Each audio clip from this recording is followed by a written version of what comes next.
মানুষের পিঠের উপরে পিস্তল ঠেকাইয়া তার কাছ থেকে টাকা আদায় করার নাম যদি সন্ত্রাসী তৎপরতা হয়, তাহলে অফিসিয়াল ফাইল আটকাইয়া মানুষের কাছ থেকে ঘুষ আদায় করা এর থেকে মারাত্মক সন্ত্রাসী তৎপরতা।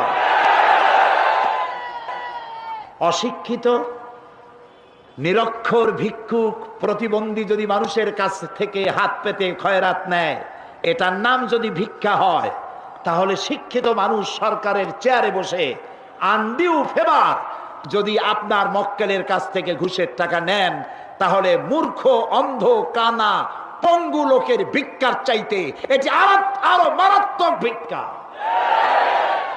শান্তি পাবেন না, শান্তি পাবেন না। বহু টাকা ঘুষ খাইছেন, ঘুম হবে না, ঘুম হবে না।